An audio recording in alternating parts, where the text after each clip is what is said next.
tadi kembali lagi ke faktor, berarti kan mindsetnya dulu harus dibangun, gitu ya.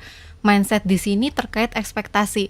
Nah ini nih yang tadi Mbak Puspa spill juga ya, kayak ada statement orang-orang bahwa orang yang kuat itu yang nggak pernah nangis, gitu ya, nggak pernah sedih. Itu saya sering bertanya-tanya sih, kayak siapa sih yang pertama kali ngeluarin standar itu gitu. Karena ya manusia namanya ada dua emosi, nggak mungkin hanya positif seumur hidupnya, gitu kan. Dan itu manusiawi gitu. Malah aneh, ada there's something wrong kalau misalnya positif terus gitu, kayak kamu kenapa gitu. Enggak apa-apa. Nggak apa-apa gitu, tapi nangis gitu.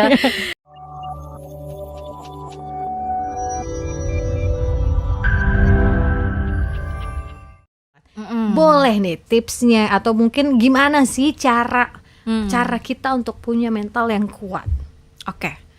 Caranya kayak lagi ngajar. Caranya yang pertama tuh tadi kembali lagi ke faktor, berarti kan mindsetnya dulu harus dibangun, gitu ya. Mindset di sini terkait ekspektasi. Nah ini nih yang tadi Mbak Puspa spill juga ya, kayak ada statement orang-orang bahwa orang yang kuat itu yang nggak pernah nangis, gitu ya, nggak pernah sedih. Itu saya sering bertanya-tanya sih, kayak siapa sih yang pertama kali ngeluarin standar itu gitu. Karena ya manusia namanya ada dua emosi, nggak mungkin hanya positif seumur hidupnya, gitu kan. Dan itu manusiawi gitu. Malah aneh, ada there's something wrong kalau misalnya positif terus gitu, kayak kamu kenapa gitu. Enggak apa-apa. Nggak apa-apa gitu, tapi nangis gitu. Kayak itu itu malah ada sesuatu yang aneh gitu kan. Jadi yang pertama mindsetnya, coba ekspektasinya dicek lagi gitu. Buatlah ekspektasi ke diri yang realistis, gitu. Nggak bisa kita untuk selalu happy, untuk selalu senang gitu ya, nggak pernah sedih itu nggak bisa. Mau kita latihan gimana juga nggak bisa, gitu. Jadi terima itu dan buat ekspektasi yang realistis ke diri gitu ya. Karena khawatirnya kita malah soak gitu, ibaratnya kalau mesin tuh gitu, kayak deret gitu. Betul gitu. Jadi yang pertama dari mindset gitu ya. Yang kedua, mindsetnya terkait ekspektasi, sama kita bisa coba tanamkan mindset personal personal growth gitu, growth mindset namanya. Jadi yang kita targetkan tuh bukan selalu bahagia, tapi selalu bertumbuh. Gitu. Karena kalau selalu bahagia jadi ada pressure. Ketika kita sedih, aku kok kayak nggak berhasil ya jalanin hidup, karena aku sedih, aku nggak happy. Aduh, betul lagi. Saya harus ganti closingan nih kayaknya, karena sehat selalu dan semoga bahagia selalu tuh kayak oh iya ya, pressure juga ya, benar. Harus bertumbuh ya hidup itu. Oke, benar. Jadi kalau bertumbuh kan mau happy mau enggak, yang penting kita jalan terus gitu ya, bangkit lagi itu bertumbuh. Gitu. Meskipun agak gampang ya. Ekspektasi dikontrol, terus sama tadi ada growth mindset. Gitu. Itu cara 2. Yang kemudian selanjutnya yang tadi kembali lagi ke yang si social support gitu. Cari support system. Gitu ya.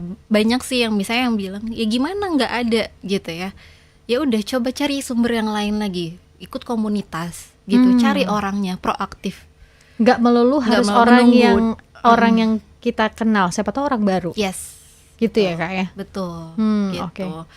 Kan, dan nggak menunggu untuk di approach sama orang gitu kan. Jadi kita perlu cari gitu dan lihat di luar sana gitu ya. Meskipun itu butuh proses dan challenging, tapi ya cobain gitu, cari terus gitu kan si support ini. Dan kalau lagi down banget tuh justru jangan sendirian banget gitu. Jadi minimal connect sama 1 atau 2 orang aja deh, jangan benar-benar sendiri, karena kita bakal tenggelam banget kan kepikiran yang kayak gimana kalau ini, wah dark gitu, padahal itu cuma di kamar doang tapi kok kayak gelap banget. Iya. Nah, yang menarik, langsung muncul pertanyaan, gimana caranya kita bisa tahu itu support system yang kita butuhkan, orang yang tepat sebagai support system? Ada nggak sih kayak indikator support system yang ideal begitu? Ada nggak sih Kak Anggi? Ini terkait trust ya. Berarti gimana kita bisa percaya bahwa she's the one, misalnya he's the one. Apalagi kan gitu. dalam kita lagi trouble tuh agak susah untuk memilih begitu. Ada nggak sih support system indikator yang ideal? Sebenarnya nggak ada again gitu ya. Iya. Kalau di psikologi agak susah kalau hitam putih. Jadi kembali lagi kita nyaman atau enggak gitu sama orang ini. Nah, kalau kita punya ketakutan, gimana kalau kita udah curhat nih ya, terus at the end dia ninggalin, misalnya gitu. Yeah. Nah, kembali ke konsep people come and go. Oke. Ya, salah satu part yang susah ya sebagai manusia gitu. Tapi kenyataannya gitu. Jadi, nah terkait support system ini juga kita perlu kendaliin ekspektasi gitu. Betul. Bukan berarti nyari support system artinya kita betul-betul bergantung ke mereka. Gitu. Tetap siapapun support systemnya, kita harus kasih bagian bahwa diri sendiri sebagai support system juga. Oh, gitu. diri sendiri jadi bagian support system. Yes. Menarik sekali. Gitu.